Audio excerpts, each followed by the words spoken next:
The mediator's office smelled like cold coffee and copy machine toner.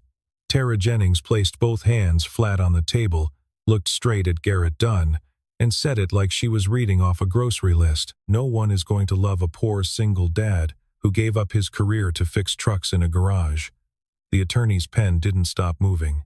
Garrett said nothing. His eyes dropped to his own hands, the crescent of engine grease under every nail that no amount of scrubbing ever fully removed. Outside, Maryville, Tennessee sat under a cold October rain. 14 months later, Lane Prescott, CEO of the largest logistics company in the Knoxville corridor, would stand in front of him in a small chapel, where the Smoky Mountains disappeared into fog, and say the two words Tara swore no one would ever say to him. Garrett Dunn's alarm went off at 5:30 every morning, and he never hit snooze. By 6:15, Miles's lunch was packed turkey sandwich, apple slices, a juice box with a straw already taped to the side because Miles always lost them. By 6:40, the boy was buckled into the passenger seat of a 2004 Ford F-250 with 250,000 miles on the odometer and a rattle in the heater that Garrett kept meaning to fix but never did, because it was the kind of rattle that only bothered you if you were listening for it,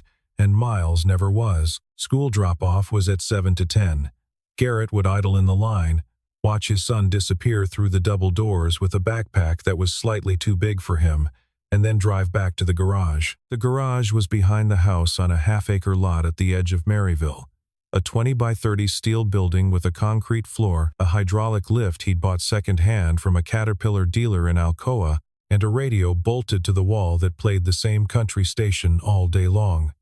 He fixed trucks, Class 6, Class 7, mostly Class 8 rigs for small fleet owners and independent haulers who couldn't afford the dealership rates in Knoxville. The money was enough. Not comfortable, not tight. Enough. He kept a handwritten ledger of every customer. Tools hung on pegboard in the exact same position every night.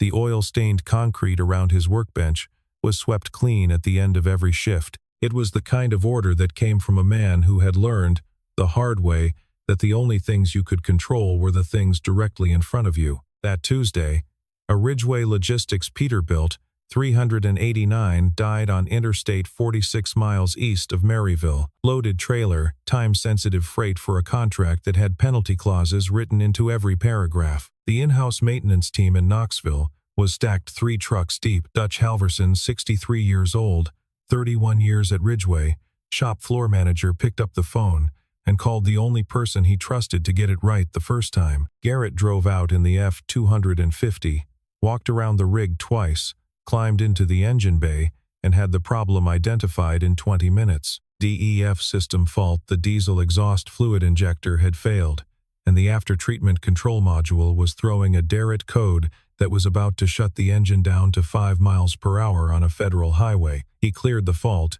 replaced the injector with a spare he carried in the truck because he'd seen this exact failure pattern 6 times in the last 2 years, and the Peterbilt rolled again. He was wiping his hands on a shop rag when a white Lexus SUV pulled onto the shoulder behind Dutch's service truck. Lane Prescott stepped out, navy blazer, hair pulled back, the kind of posture that didn't come from yoga but from spending 10 years walking into rooms where no one expected her to be in charge. She'd been driving back from a client meeting in Knoxville, seen the breakdown alert on her phone, and detoured. That was the kind of CEO. She was the kind who showed up. She looked at Garrett. Grease on his forearms, flannel shirt with the sleeves rolled past the elbows, a face that gave away exactly nothing. "Who's this?" she asked Dutch. "Local mechanic," Dutch said. "Best I know." Lane nodded at Garrett. Garrett nodded back. Neither of them spoke another word to each other. 10 words between them, maybe fewer. But Lane Prescott had built a company on noticing what other people missed. And what she noticed was this: the man in the flannel shirt had diagnosed a DEF system fault in 20 minutes that her own certified technicians misidentified 3 times out of 5. She filed it away and said nothing. That afternoon, Garrett picked Miles up from school at 3:05. Miles climbed into the truck, tossed his backpack on the floor, and leaned his head against his father's shoulder. "What'd you fix today, Dad?" "Big Peterbilt. Exhaust system." "Cool." Miles pulled a library book out of his backpack, How Machines Work, The cover bent at the corners from being read too many times, and held it in his lap the whole drive home. The heater rattled. Neither of them minded. The next morning, Lane Prescott called Dutch Halverson before 8 o'clock. She didn't do small talk. The mechanic from yesterday. Done. Can he handle a fleet inspection? 40 units. I need someone who can tell me why my breakdown rate doubled in 18 months. Dutch said he'd ask. He drove out to Garrett's garage that afternoon, stood in the doorway with his hands in his jacket pockets, and laid it out. Contract work, 3 days a week at the Ridgeway Yard in Knoxville, full access to the fleet, good money. Garrett leaned against his workbench and said nothing for a long time. He didn't want to be inside a corporation again. Didn't want the fluorescent lights, the badge scanners, the conference rooms. But Tara's attorney had sent a letter the previous week motion to increase child support, and the numbers were the kind that didn't leave room for principle. How long? Garrett asked. However long it takes you to tell Lane Prescott why her trucks keep dying. Garrett showed up at Ridgeway headquarters on a Thursday morning. The building was glass and steel, 4 stories. The lobby floor polished enough to see your reflection in. He walked through it in work jeans and a button-down that still had a press crease because he'd bought it the night before at a Walmart in Alcoa. Men in suits moved around him like water around a stone. Craig Blanton, 48, Chief Operating Officer, 20 years at Ridgeway, the kind of man who believed seniority was the same thing as authority, spotted Garrett in the third-floor hallway and turned to the security guard at the elevator bank. Who let the delivery guy onto the executive floor? Garrett heard it. His face didn't change. He kept walking. Lane met him in the maintenance bay. She handed him a binder, 2 years of service records, inspection logs, parts orders. Garrett sat on a stool, flipped through the pages, and stopped on page 47. He read it twice. Who wrote this after-treatment service protocol? Internal engineering team, Lane said. It's wrong from step 3. He said it the way someone would say the weather was cold. No emphasis, no performance, just a fact sitting in the air between them. Lane looked at him for 3 full seconds without blinking, and in those 3 seconds she understood something she couldn't yet prove. This man knew more about diesel emissions systems than anyone on her payroll. That evening, Lane sat in her office with the door closed. She typed his name into a search bar. Garrett A. Dunn. The results came back in under a second. United States Patent Number 10,731,429. Co-inventor. High-efficiency diesel exhaust after-treatment system, assigned to Cummins Incorporated. She clicked through. 2 more patents. Selective catalytic reduction optimization. Particulate filter regeneration control. His name listed alongside a team of engineers at one of the largest diesel engine manufacturers in the world. She found an old profile on an engineering database. The photo showed a man in a vest and tie, standing in a Cummins laboratory in Columbus, Indiana, with a prototype engine behind him. Clean hands, clean-shaven, looking directly at the camera with the same expression he'd had on the shoulder of I-40, the one that gave away nothing. Lane set her phone on the desk and looked out the window. Garrett Dunn was crossing the parking lot below, walking toward his F-250 inches of flannel shirt, a shop rag hanging from his back pocket. The man holding patents that the entire diesel industry was currently using. She didn't tell Dutch. She didn't tell anyone. She chose to watch. Garrett Dunn wasn't a mechanic, or more precisely, he was the best mechanic Lane Prescott had ever seen, exactly because he had never been just a mechanic. Garrett started the fleet inspection on a Monday.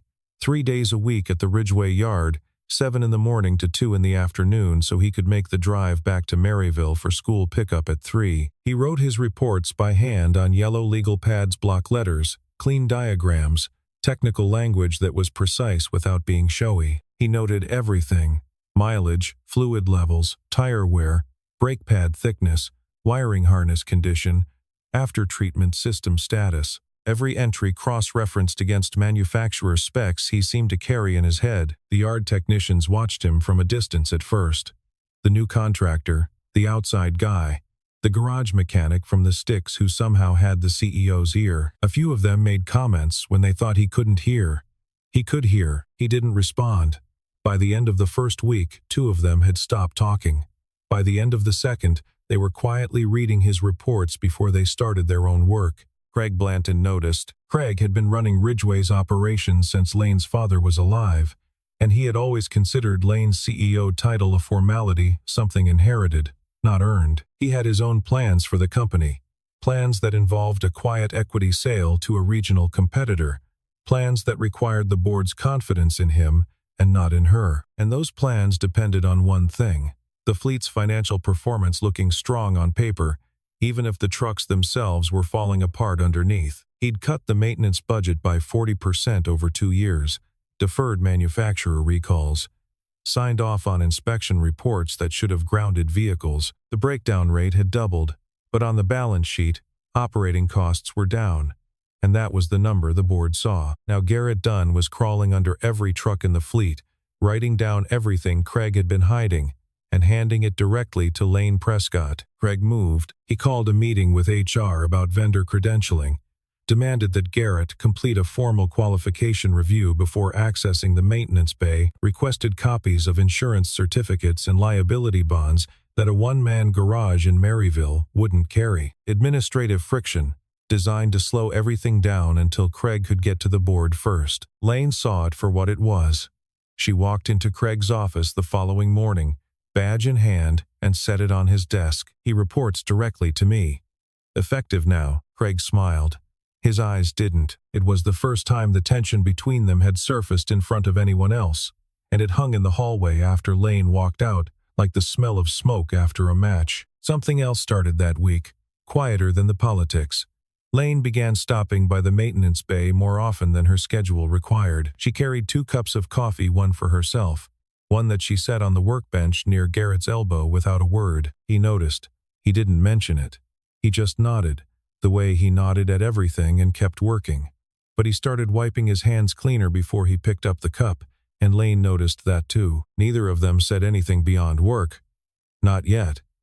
But the pauses between sentences grew longer, and the reasons Lane found to be in the maintenance bay grew thinner, and both of them pretended not to notice. That Thursday evening, Garrett's phone rang in the garage. Tara. He almost didn't answer. "I'm just calling to remind you that the support increase is going through," she said. "No hello, no how's Miles.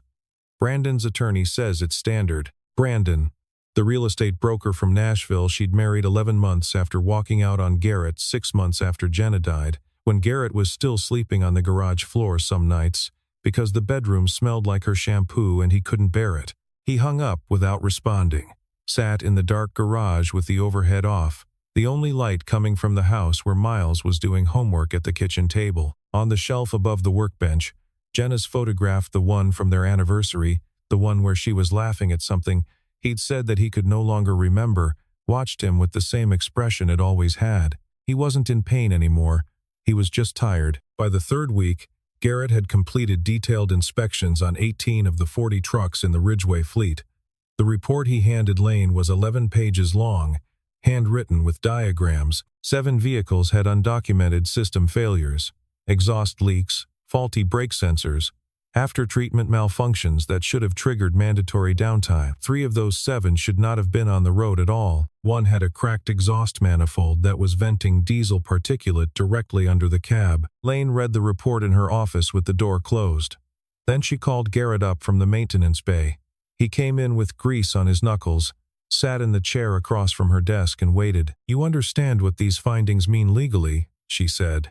It wasn't a question. "It means if any one of these trucks is involved in a highway incident, your company carries full liability. Federal Motor Carrier Safety Administration, Department of Transportation, and every plaintiff's attorney between here and Nashville." The silence that followed wasn't awkward. It was heavy.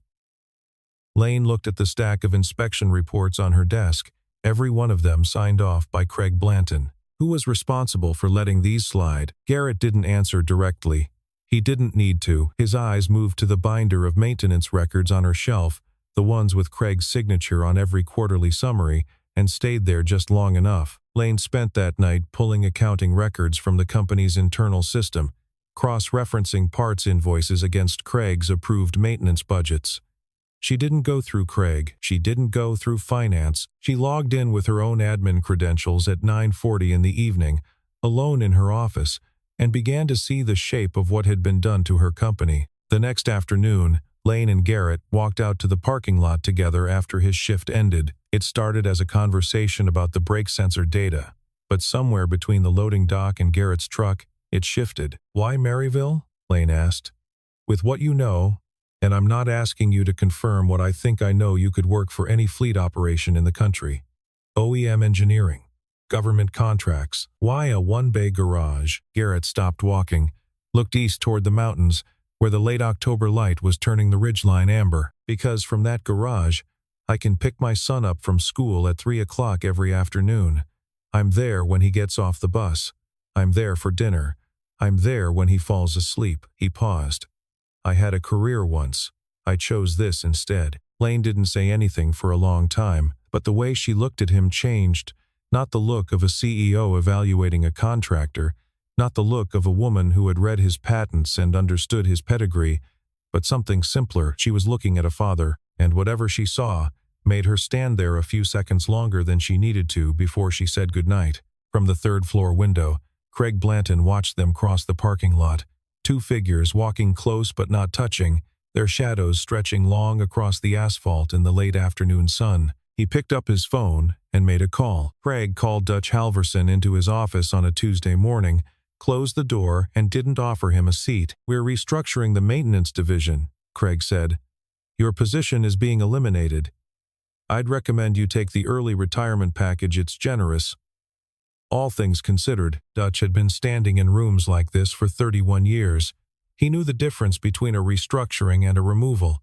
This was a removal. Craig was clearing the board anyone loyal to Lane, anyone who knew too much about the actual condition of the fleet, anyone who might corroborate what Garrett's reports were starting to reveal. Dutch found Garrett in the maintenance bay during lunch. "He's pushing me out," Dutch said, hands in his pockets, voice steady. "And when I'm gone, you're next. You're a contractor. No union, no severance, no process. He just doesn't renew the purchase order and you disappear." Garrett set down his wrench.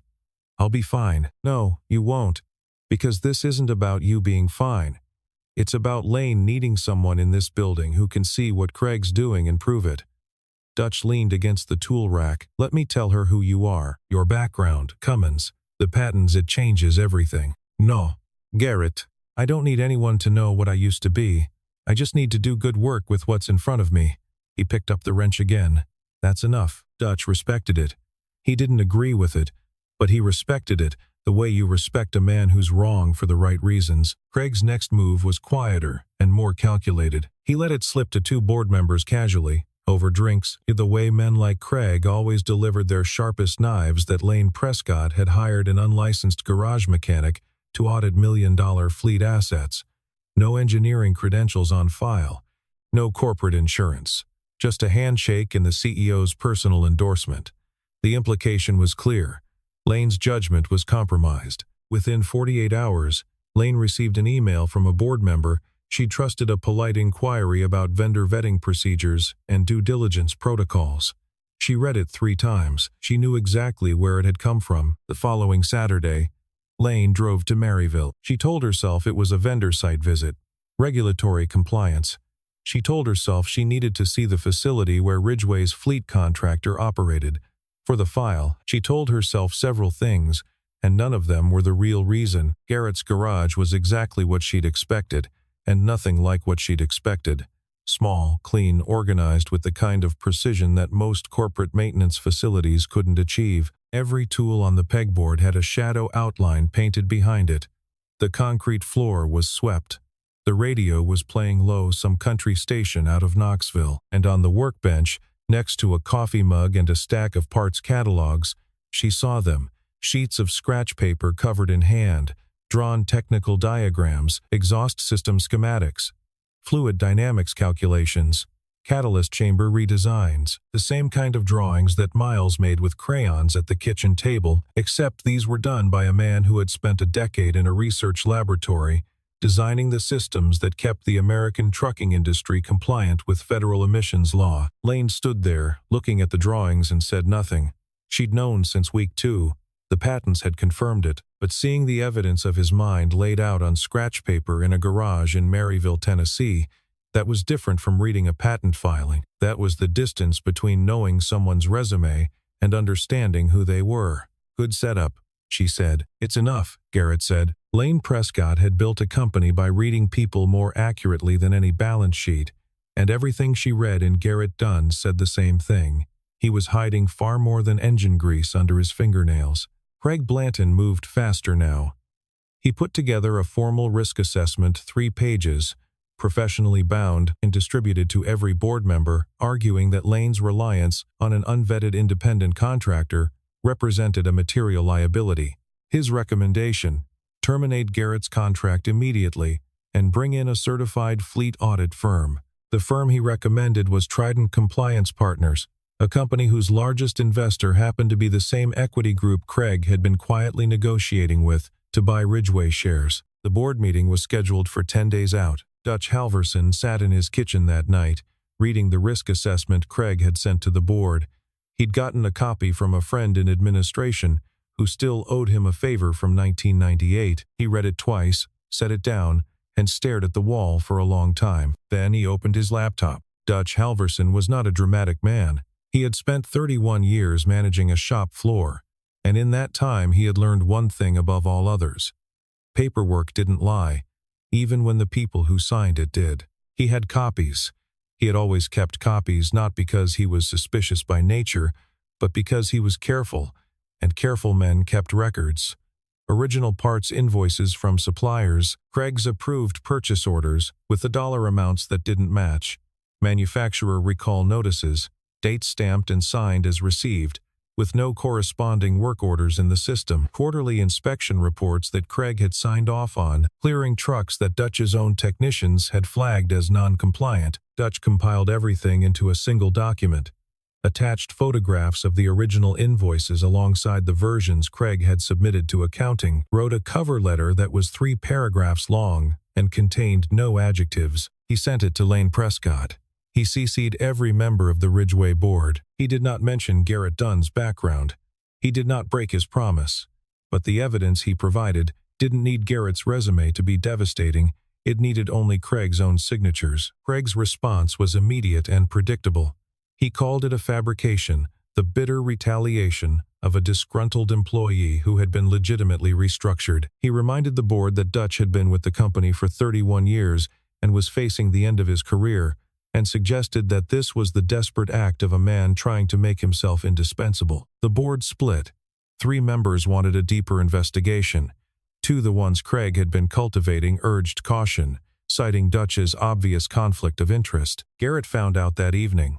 He drove to Dutch's house, stood on the porch, and didn't sit down. "You put yourself in the middle of this." "I was already in the middle of it," Dutch said. He was sitting in a rocking chair with a glass of iced tea, looking at the mountains. "I'm 63 years old, Garrett. The only thing that's dangerous for me at this point is watching a good man get pushed out and doing nothing about it." They stood there, one sitting, one standing under the porch light, saying nothing else.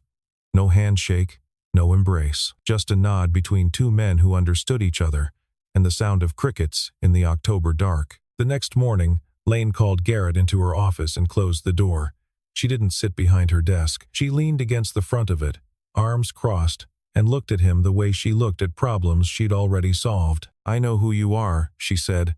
"I've known since week 2. Garrett didn't flinch. "Then why didn't you say anything?" "Because I wanted to know if you were good because of your patents, or if you were good because of you." She let the silence sit. "The answer is both." Garrett looked at her, and for the first time, he didn't look away first. The board meeting convened on a Wednesday at 9 in the morning in the 4th floor conference room at Ridgeway Logistics. Mahogany table, 5 chairs for board members, a projector screen, and a window that faced east toward the mountains. Craig Blanton arrived early. He wore his best suit. He shook hands with every board member individually and spoke to each of them with the practiced warmth of a man who had been doing this for 2 decades. He was confident. He had done the math. 3 of the 5 were his, which meant the vote would go 4-1 at worst, 3-2 at best. Either way, Lane's contractor would be gone by lunch. Lane Prescott arrived at 9:02. She carried a single folder. She let Craig present first. He gave a measured, professional summary of the vendor risk: an unvetted contractor with no corporate credentials, no liability insurance on file, no formal engineering qualifications, operating with direct access to fleet assets worth over $12 million. It was compelling. It was also, in every way that mattered, beside the point. When Craig finished, Lane stood. She opened her folder and projected a single chart on the screen. Ridgway's maintenance expenditure over 24 months, plotted against the fleet breakdown rate over the same period. The two lines moved in perfect inverse as spending dropped. Breakdowns climbed. The inflection point, the exact month where the curves crossed, corresponded precisely with the date Craig had signed the first budget reduction. She didn't raise her voice. She didn't accuse.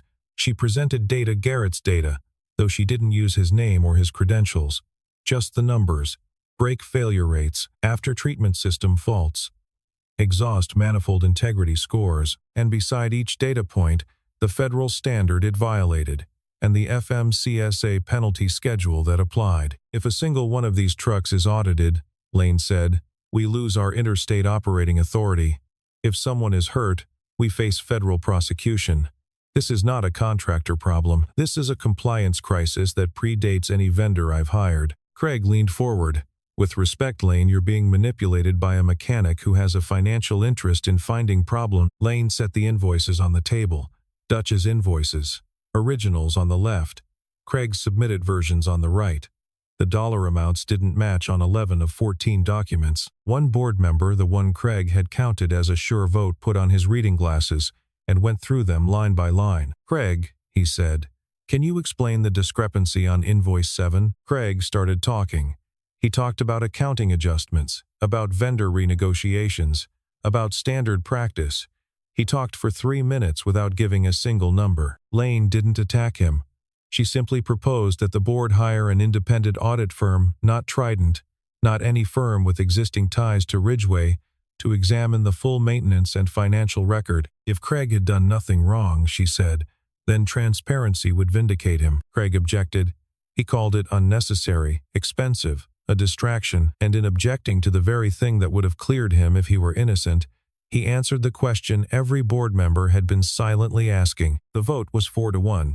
Independent audit. Approved. Craig walked out of the conference room without speaking to anyone.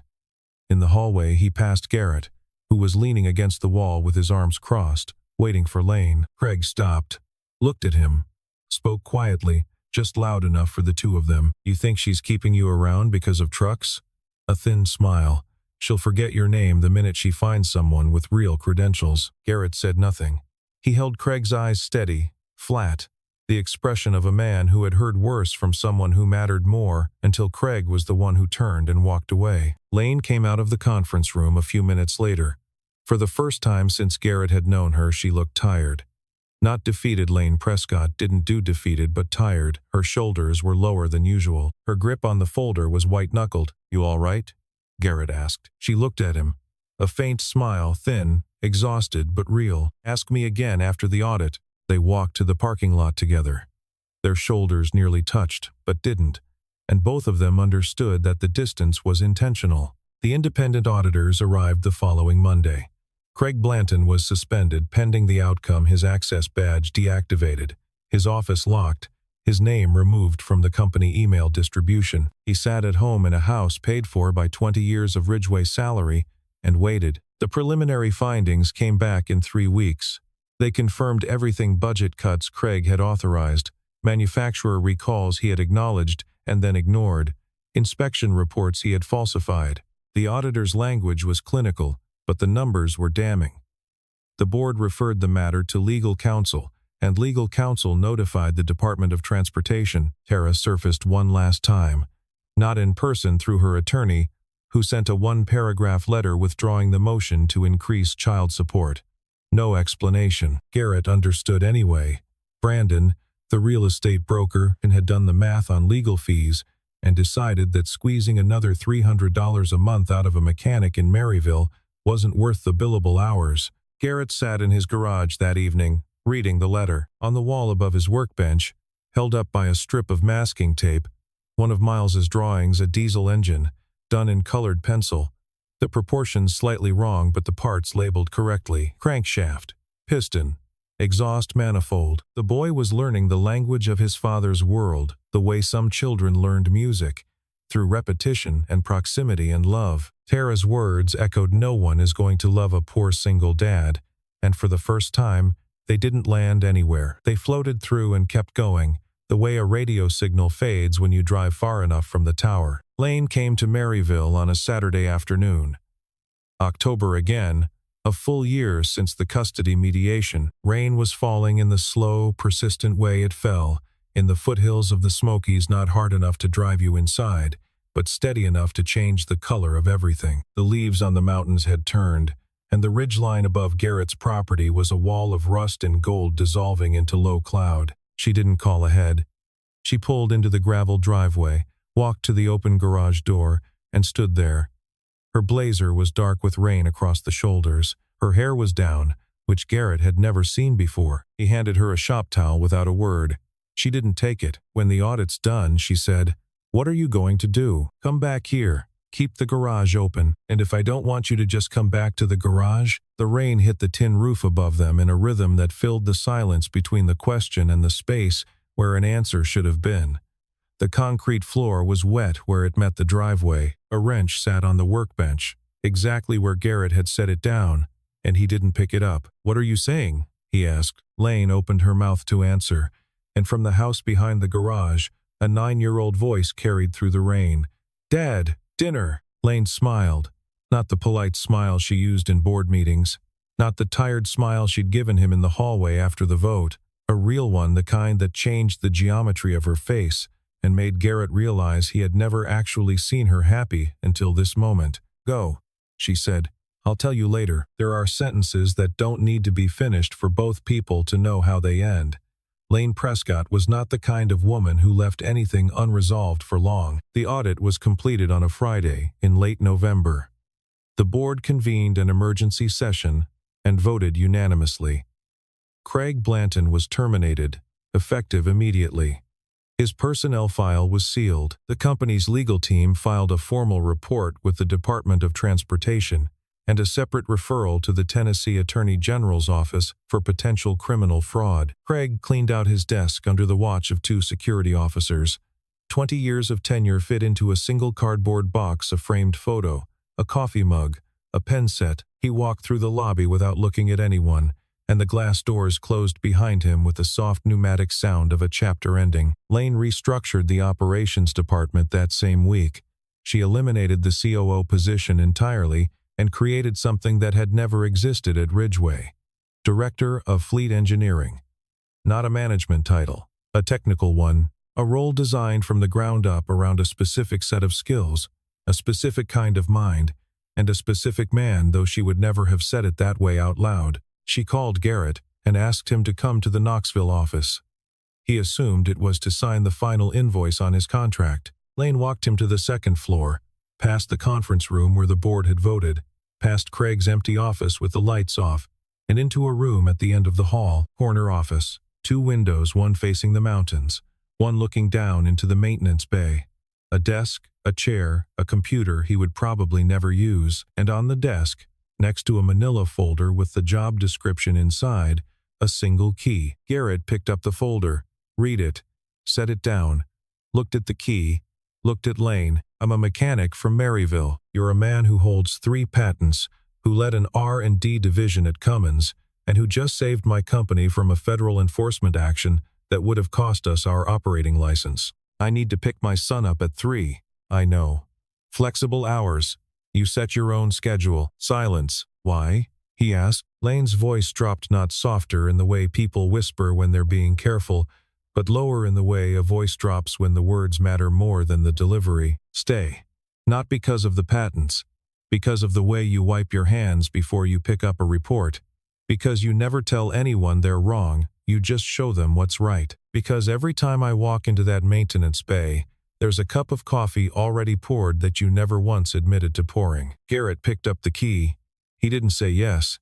He didn't say he'd take the job. He placed the key in the chest pocket of his flannel shirt, over his heart, the way a man puts something away that he intends to keep. Lane watched him do it, and she understood. That was how Garrett Dunn said yes. 14 months after the custody mediation, a December Sunday, Maryville under a thin frost, the mountains closer than they'd looked all year. Garrett still kept the garage open on Saturdays, still drove the F-250 to Ridgeway every morning, Director of Fleet Engineering, that's what the door said. The yard technicians called him Garrett. He still climbed under trucks when a diagnosis needed hands instead of a screen. Dutch Halverson officially retired. Officially done received a phone call on a Friday afternoon from a number he recognized. Dutch. Lane's voice.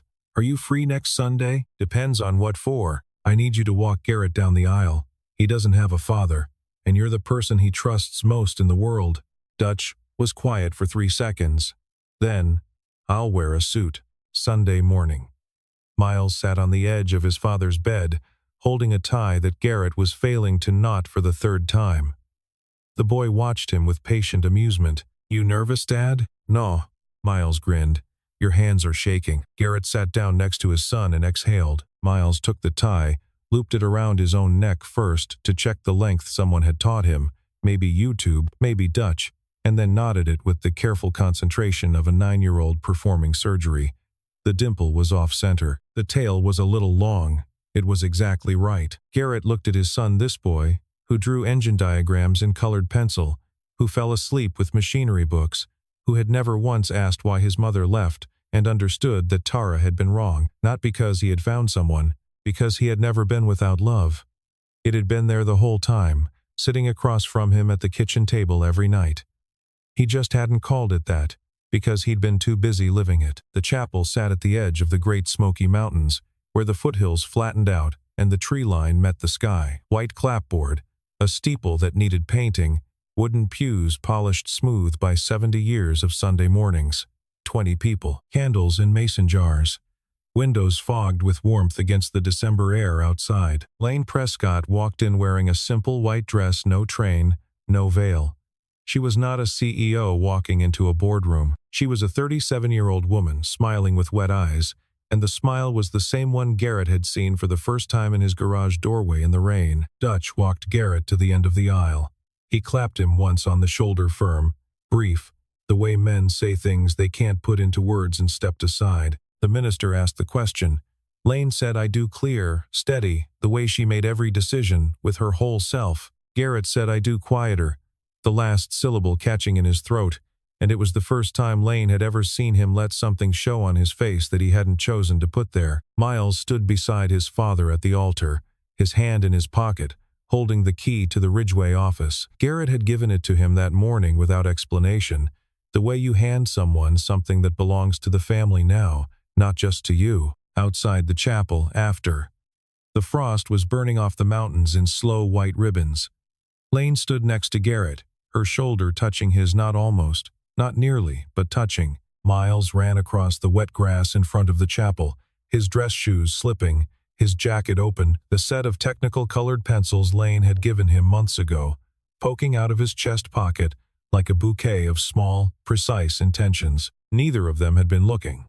Lane Prescott wasn't looking for a man who kept his patents in a drawer and his pride under engine grease. Garrett Dunn wasn't looking for a woman who built a company with the same hands that poured his coffee without being asked. But somewhere between a dead truck on I-40 and 2 words in a chapel where the mountains met the fog staying stopped, being a question. It became the only answer either of them had ever meant.